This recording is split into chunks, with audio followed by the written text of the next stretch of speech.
상담의 목표는 내담자의 바람직한 자발적인 행동 변화를 촉진하는 데 목표를 둔다. 내담자는 자기가 말하는 것을 의도를 잘 모르고 이야기를 하기도 합니다. 자신이 말하는 것을 이해를 못하면서 표현을 하기도 합니다. 예방이 목적입니다. 능력을 길러줘야 됩니다. 세상을 보는 눈, 갈등을 해결해가는 역량, 이런 것을 길러줘야 됩니다. 인간관계를 개선하는 방법을 터득시켜주는데 주안점을 둘 필요가 있습니다. 사고, 행동, 결정의 효율성을 증진시켜줄 필요가 있습니다. 결정은 내담자가 스스로 하도록 하는 것이 좋습니다. 왜냐하면 인생에는 문제가 많아요. 다른 유사한 문제가 발생했을 때 그것을 해결하도록 하려면 스스로 결정하는 능력을 길러줘야 되는 것이죠. 상담자는 내담자로 하여금 비전을 세우게 합니다. 삶의 그림을 뚜렷하게 떠오를 수 있는 영감을 불어넣어 줍니다. 비전을 갖게 해야 되는 것이죠. 머릿속에 비전을 그리게 해야 됩니다. 당신의 비전은 무엇입니까? 당신의 목표는 무엇입니까? 비전을 그려보세요. 비전과 유사한 사진을 찾아보세요. 간직해보세요. 지갑에 그걸 간직하게 합니다. 벽에, 책상 앞에 그것을 붙여놓고 그것을 매번 연상하게 합니다. 한 문장으로 비전을 기술하게 해서 그것을 붙여놓고 매일같이 한 번씩 읽어보도록 권합니다. 상담자의 역할입니다. 열등감에 빠져있는 경우가 많아요. 그 경우에 현재를 인정하고 자신의 긍정적인 면을 이해하게 할 필요가 있어요. F 케네디 대통령은 형보다 항상 못했어요. 늘 열등감에 시달렸습니다. 그러나 존 F 케네디는 우리가 볼 때 얼마나 대단합니까? 형에게 항상 열등감을 가지고 있었어요. 고등학교, 대학 다닐 때 청년 시절에 형으로 인해서 열등감으로 자기 자신을 긍정적으로 바라보지 못했습니다. 아무리 열등감이 있는 학생이라 하더라도 성공한 경험이 있어요. 그리고 자기가 잘하는 측면이 있습니다. 그것을 떠올리게 합니다. 그것을 적어보게 하고 그걸 기록하게 해요. 늘 성공했던 경험을 떠올리게 합니다. 그리고 앞으로 5년, 10년 후에 자기 자신의 모습, 성공한 자기 자신의 모습을 그려보게 하고 말로 표현하게 하도록 유도할 필요가 있습니다. 다짐하게 합니다. 당신의 목표는 뭡니까? 3년 후의 목표는 뭡니까? 5년 후의 목표는 뭡니까? 다짐하게 하는 겁니다. 상담자는 그런 걸 하는 것이죠. 상담이라고 하는 걸 어렵게 생각할 필요가 없어요. 친구들과 대화할 때 내가 상담자가 되어 듣고 그런 역할을 해보는 겁니다.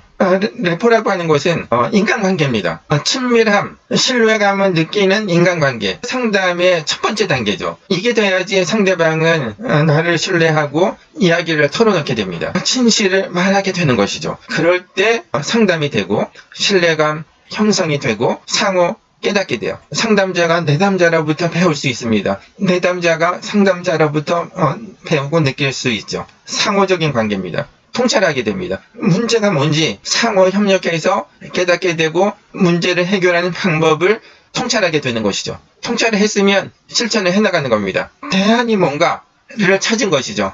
상담에서는 나라는 말을 사용하지 않아요. 배려하는 사람은 나라는 말을 사용하지 않아요. 자기 중심적인 사람, 이기적인 사람은 나라는 말을 많이 사용합니다. 카운셀러는 자기 자신을 드러내는 사람이 아니에요.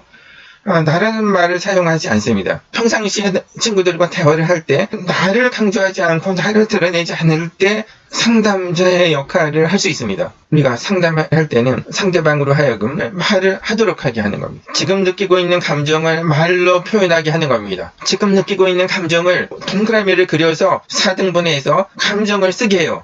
지금 느끼는 감정이 뭡니까? 어떤 겁니까? 이거를 한번 써볼래? 해서 써보게 하는 것도 필요합니다. 내담자가 말을 하게 되면 카타르시스 효과가 나타납니다. 치료가 되는 것은 말하게 하면 응어리진 것을 말하게 하면 절반은 치료가 됩니다. 상담은 진실해야 되는 것이죠. 진실성, 성실성이라고 하는 것은 뭐냐 하면은 느낌과 표현이 일치하는 겁니다. 느낌과 표현이 일치하는 것, 생각과 표현이 일치하는 것을 오센티시티, 진솔성이라고 합니다. 갓난아기들은 오센티시티 100%입니다. 내담자로 하여 진실함을 드러나게 하려면 상담자가 내담자의 존재 그 자체를 수용하면 됩니다.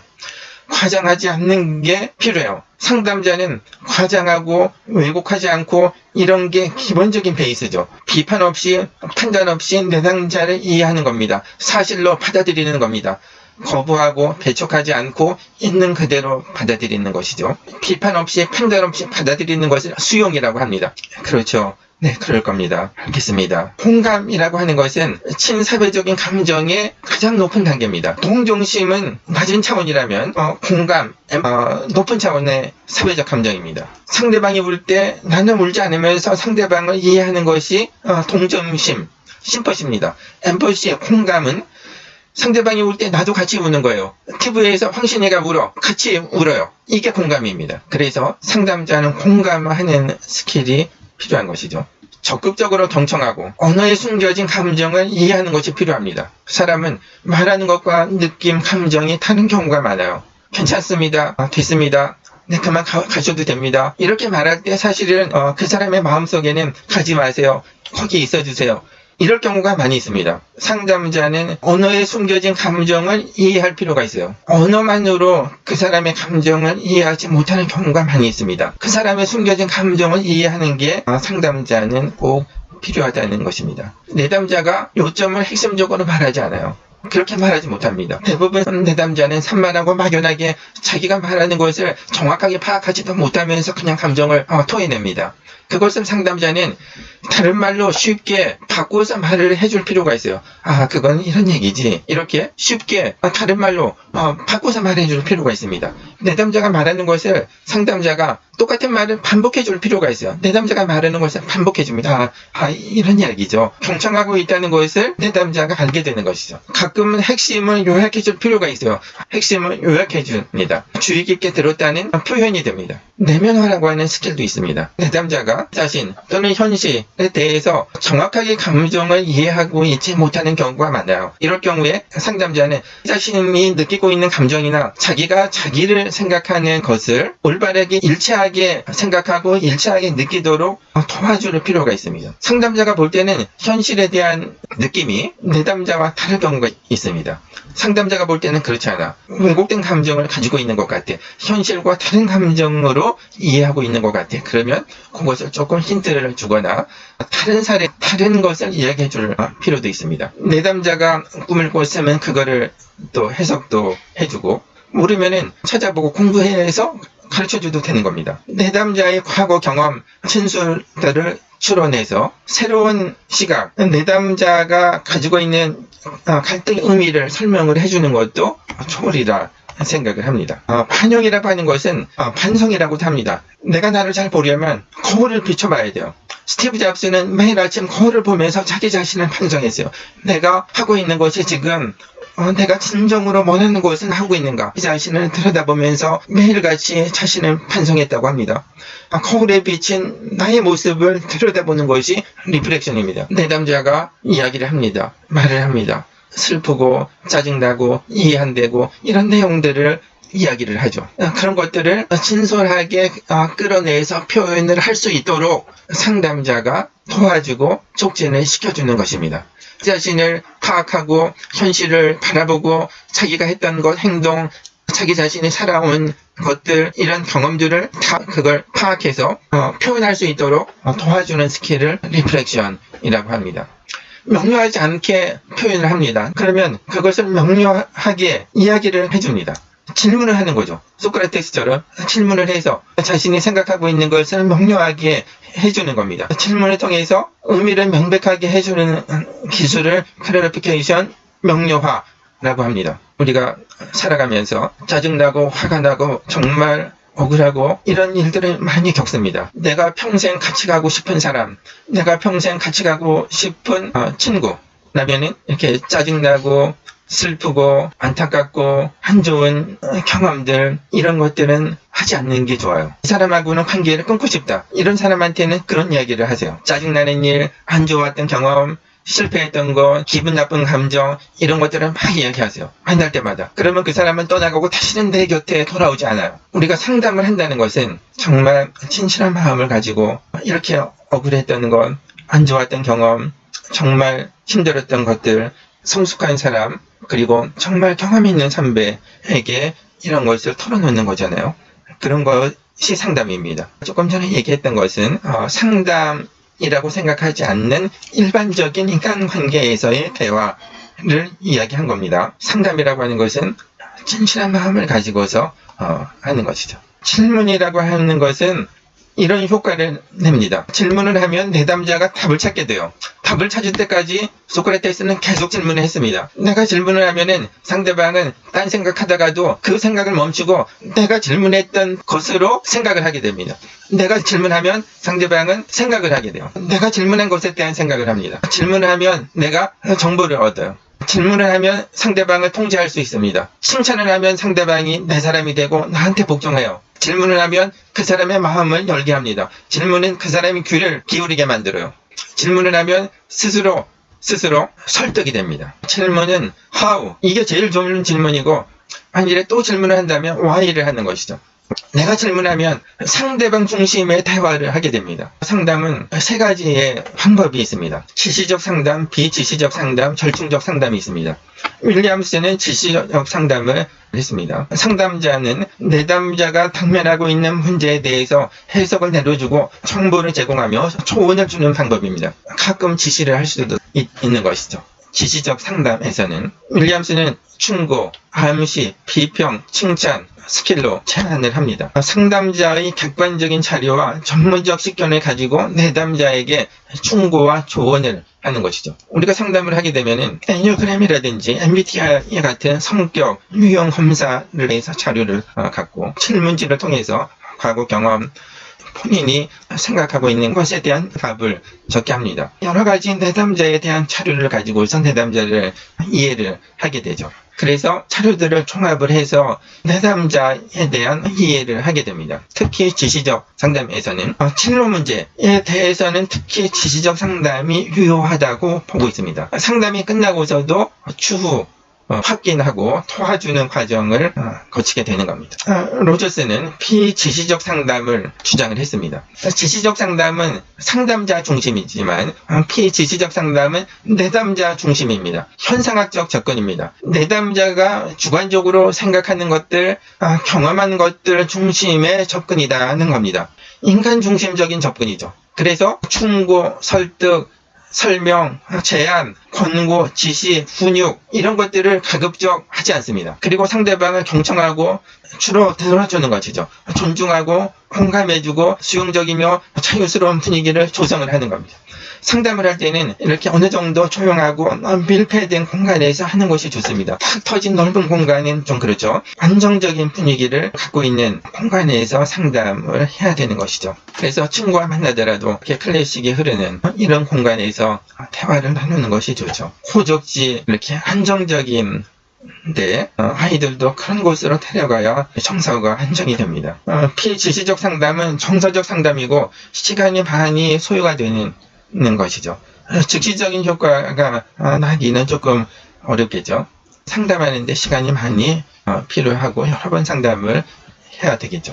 우리가 불안이라고 하는 것은 현실적 자아, 이상적 자아, 타인이 본 자아 이런 것에 불일치해서 불안이 생겨납니다. 그래서 현실적인 나를 제대로 이해하도록 장점을 알려줘야 되는 것이죠. 이해를 제대로 해야 불안이 없어지는 겁니다. 이 지시적 상담은 분위기를 레포르 형성을 잘해서 감정을 수용하고 긍정적 감정을 일으키도록 자연스럽게 촉진을 합니다. 그리고 자기 자신을 이해하도록 하고 긍정적인 행동, 스스로 자기가 선택해서 자기가 책임을 지도록 하는 이런 쪽으로 촉진을 해나가는 것이 비지시적 상담입니다. 소렌이 강조한 절충적 상담은 내담자가 가지고 있는 문제가 다양하기 때문에 어떤 것은 지시적 상담으로, 어떤 것은 비지시적 상담으로 이렇게 하라는 것이죠. 지능이 높은 사람, 성숙한 사람, 적극적인 사람에게는 비지시적 상담이 유리합니다. 내담자의 태도가 부정적이거나 비협조적일 때는 성격이 거친 내담자, 이런 경우에는 지시적 상담이 효과적일 수 있습니다. 비지시적 상담, 지시적 상담보다 시간을 많이 요한다. 지시적 상담일수록 상담자가 더 높은 지식, 더 많은 경험, 더 성숙한 테크닉, 스킬을 가지고 있어야 합니다. 교육적, 직업적 문제일 경우에는 지시적 상담이 대체로 유효하고, 정서적, 심리적 문제일 경우에는 비지시 스킬이 효과적이다. 상담 스킬을 보도록 하겠습니다. 세 가지가 있습니다. 행동주의적인 기법을 보도록 하겠습니다. 처벌, 바람직하지 않은 행동을 제거하는 스킬입니다. 행동 조성, 이라고 하는 것이죠. 어떤 어린이가 김치를 먹지 않아요. 김치를 먹을 때마다 강화를, 칭찬을 해주는 것이죠. 김치를 먹는 행동이 점진적으로 늘어날 겁니다. 이렇게 어떤 목표 행동을 점진적으로 형성하는 기법을 행동 조성이라고 합니다. 루소 에밀에 보면은 에밀이 가면을 두려워해요. 거미도 두려워하고, 이럴 경우에 가정교사가 맨 처음에는 코믹한 가면을 보여줍니다. 그리고 점차 무서운 가면을 보여줘요. 그리고 만지게 합니다. 그리고 멀리서부터 보여줍니다. 그리고 점차 가깝게 보여줘요. 이렇게 단계적으로 불안을 감소시키는 방법을 체계적 둔감법, 체계적 탈감법이라고 합니다. 거미를 무서워해요. 두려워해요. 그러면 멀리서부터 보여줘. 가깝게 보여줘. 그리고 만지게 합니다. 그러면 거미에 대한 두려움을 극복하게 되는 것이죠. 공동묘지를 두려워해요. 그러면 낮에 가정교사가 공동묘지를 같이 갑니다. 그 다음에는 밤에 같이 가요. 여러 번. 그 다음에 혼자 갔다 오게요. 에밀이 못 가죠. 갔다가 돌아옵니다. 결국에는 갔다 와요. 아주 큰 성당에 성경책이 강단에 놓여져 있어요. 에밀에게 그거 가져올 수 있냐고 물어봐요. 그럼 에밀이 답을 합니다. 갖고 올 수 있다고. 캄캄한 깊은 밤, 아주 이른 새벽에 두려우면서 무서우면서 혼자 못할 것 같으면서 에밀이 말을 해요. 할 수 있다고. 처음에 가져오지 못하죠. 처음에는 문만 열어보고 캄캄한 성당 안을 들여다보면서 두려움에 사로잡혀 그냥 옵니다. 그 다음에는 조금 더 가죠. 가다가 결국은 못 갖고 그냥 옵니다. 이걸 반복해서 결국에는 에밀이 식은땀을 뻘뻘 흘리면서 그 탄상에 있는 성경책을 가져오고 와요. 이렇게 단계적으로 불안, 두려움, 공포를 줄여주는 방법을 체계적 탈감법, 둔감법이라고 합니다. 스트레스를 받고 있어요. 그러면 심호흡을 크게 합니다. 누워서 잔디밭에 누워서 태양을 바라보면서 저 햇빛이 내 몸속에 들어가서 나의 스트레스 독소들을 다 뽑아낼 거야. 그리고 실제로 독소가 제거되는 느낌을 가져요. 이런 것도 릴렉스한 훈련이죠. 심리적으로 긴장을 완화시키는 훈련입니다. 엘리베이터를 타요. 1층, 2층 올라갑니다. 나의 긴장을 완화시킬 수 있습니다. 하나, 둘, 셉니다. 나는 안정되고 있다. 이렇게 생각을 하면서 나는 지금 화가 나 있는데 이것을 열을 세면서 분노를 줄일 수도 있습니다. 신호등을 바라보면서 초록불이 켜질 때까지 하나서부터 10까지 세면서 자신의 감정을 조절을 할 수 있어요. 파란불 액션을 취하기 전에 빨간불일 때 빨간불은 가만히 있으라는 거죠. 움직이지 말라는 겁니다. 가만히 있으라는 거예요. 바로 파란불이 켜지지 않죠. 노란불이 먼저 켜집니다. 한 번 더 쉬었다가 한 번 더 심리적으로 긴장을 풀었다가 말을 하고 행동을 하라는 겁니다. 토큰이라고 하는 것은 나중에 실제 물건, 상품과 교환할 수 있는 것이 토큰이죠. 토큰을 주면은 토큰을 받은 학생은 그 토큰으로 실제 상품, 자기가 원하는 음식이나 물건과 교환을 하게 될 때까지 강화가 유지되는 효과가 있습니다. 그러니까 토큰을 한 3개월 모아요. 시장을 열어서 물건으로 살 때까지 그 토큰의 효과는 유지가 되는 겁니다. 이게 장점입니다. 타임아웃, 바람직하지 않은 행동이 있을 때 이것을 격리시키는 방법입니다. 서양의 철학자 2명을 들라 하면 플라톤과 루소를 듭니다. 루소가 지은 책 에밀에서 보면 에밀이 너무 말을 안 들어요. 심하게 가정교사한테 반항을 합니다. 가정교사는 타락으로 에밀을 데려갑니다. 에밀, 타락방에 좀 가볼까? 에밀이 좋다고 그럽니다. 다락방에 올라갑니다. 한밤중에 캄캄합니다. 호롱불을 이렇게 가지고 들어갔겠죠. 전기가 없었을 테니까. 가정교사가 그냥 나와버려요. 호롱불을 가지고. 그리고 걸어 잠궈버려요. 에밀은 교육소설입니다. 에밀은 인간교육을 주장한 책입니다. 인간교육에 관한 내용이 대부분입니다. 그런데 행동주의적인 스킬의 교육 방법도 많이 나오고 있어요. 즉시적으로 효과를 낼 수 있는 방법이기 때문에 그 추운 다락방, 놀거리도 없고 친구도 없고 캄캄하기만 한 다락방에 에밀을 가다 두고 새벽이 돼서야 자물쇠를 들고 열어줍니다. 에밀이 나오면서 제가 잘못했습니다 선생님 이렇게 말을 하면서 나옵니다. 소설입니다. 자서전적 소설입니다. 자기 주장 훈련. 어떤 친구는 소극적인 친구가 있어요. 그리고 말을 잘 못해요. 그리고 어떤 친구는 비판을 잘하는 친구가 있어요. 주장적 자기 표현, 적극적으로 자기 표현을 하도록 훈련을 하는 것을 자기주장 훈련이라고 합니다. 게슈탈트라고 하는 것은 전체, 모양, 형태의 의미, 천체로서 지각되는 양식을 게슈탈트라고 합니다. 게슈탈트 스킬은 현재의 내담자가 처한 상황을 제대로 알도록 돕는 것이 주된 목적이라고 할 수 있습니다. 내담자가 혼란을 극복하고 삶을 책임지도록 도와주는 것이 게슈탈트 기법의 주안점입니다. 문제가 있는 사람은, 문제 행동을 하는 사람들은 그 생각과 행동을 반대로 하는 게 좋아요. 제가 30대 때 병이 있어서 치료하는데 약이 없대요. 그래서 벌침을 맞았어요. 근데 벌침의 전문가가 한주 상지대 병원에 있더라고요. 저보다 나이가 몇 살 적은 분이었어요. 한의사가 하는 말을 지금도 기억을 합니다. 그 한의사가 제게 한 이야기 중에 기억하는 말들이 있어요. 선생님이 낫고자 하면 반대로 하면 됩니다. 지금까지 생각했던 것에 반대로 생각하세요. 지금까지 행동했던 것에 반대로 행동하세요. 음식도 반대로 먹으세요. 다 반대로 하면 됩니다. 명언이라고 생각을 합니다. 내담자가 억압 통제해온 반대되는 행동을 하도록 촉진하는 겁니다. 고통이 없어지질 않는 게 자꾸 회피하려 들기 때문에 없어지지 않아요. 그 고통을 직면하고 내가 갖고 있는 고통이 뭐지? 하고서 거기에 직면해서 그거를 생각을 하는 겁니다. 객관적으로 생각을 해요. 그러면 점차 그게 사라집니다. 회피하면 또 찾아옵니다. 계속 찾아와요. 그걸 회피하지 말고 그걸 극복하고 그것에 머물러서 그걸 이겨내야 되는 겁니다. 상담자는 그걸 도와줘야 되는 것이죠. 게슈탈트 기법에 핀의자 기법이라고 있습니다. 핀의자에 사람이 있다고 상상하면서 예컨대 나한테 불쾌하고 정말 안 좋은 말을 했던 사람 핀의자를 놓고 내가 앉아있어요. 거기 앉아있다 생각하고 내가 그 사람한테 이야기를 하는 겁니다. 하고 싶었던데 못한 이야기를 하는 겁니다. 당신이 그렇게 이야기했을 때 나 정말 화났고 당신이 아무리 그렇게 얘기를 해도 나는 다이아몬드 같이 결코 정복되지 않는 그런 사람이야. 이 얘기를 계속 하는 겁니다. 다이아몬드라고 하는 것은 정복되지 않는 뜻이 다이아몬드입니다. 나는 결코 당신에게 정복되지 않아. 나는 나의 생각이 있고 철학이 있고 신념이 있고 나의 주장이 있어. 나의 행동했을 뿐이야. 얘기를 하면은 정리가 됩니다. 스트레스는 풀어야 돼요. 의자 두 개를 갖다 놔요. 이쪽은 상전 의자라고 써붙여놔요. 이쪽은 하인 의자라고 써붙여 놓습니다. 상전 의자에 앉아서는 내가 해야 하는 것들을 이야기합니다. 하인 의자에 앉아서는 내가 하고 싶은 것을 이야기해요. 왔다 갔다 생각나는 대로.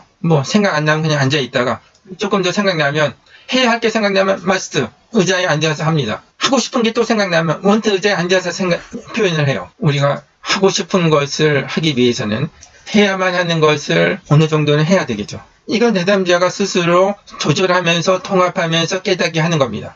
우리가 스스로 할 수 있어요. 로빈슨 무인도에서 혼자 땅바닥에 나 혼자 살아남아서 좋은 점, 안 좋은 점을 혼자 썼어요.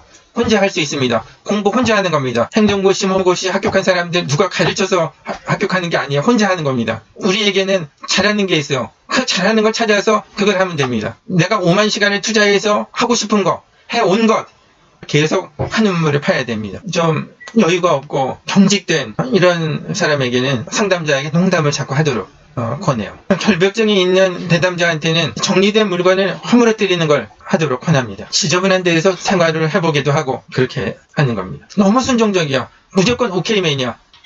비난을 하지 않아. 그럴 경우 상담자가 하는 말을 무조건 반대 입장에서 반박을 해보라고 이런 걸 계속 시도를 하는 것을 실험이라고 합니다. 언어 표현 바꾸기를 할 수도 있어요. 내가 무엇을 할 수 없다 이렇게 생각하고 있는 것들을 적게 해서 그것을 다시 그 밑에다가 나는 이것을 하지 않겠다 이렇게 다시 쓰게 할 수도 있습니다. 내가 할 수 없다고 쓴 것을 나는 이것을 하지 않겠어 자기 결정으로 얘기하도록 시킬 수도 있습니다. 나는 무엇이 필요하다를 나는 무엇을 원한다 이렇게 자기 소망으로 바꾸도록 할 수도 있죠. 나는 무엇에 대해서 책임이 있다 이렇게 책임을 인식시킬 수도 있겠죠. 그러니까 이렇게 괄호를 쳐놓습니다. 이것에 대해 나는 책임이 있다. 괄호 안은 넣게 하는 것이죠. 그리고 그걸 읽어보도록 하는 거예요. 이렇게 괄호쳐서 괄호에 대해서 책임이 있다. 이걸 10개 적어요. 이렇게 해서 그 흉지를 줍니다. 그걸 쓰게 하는 거죠.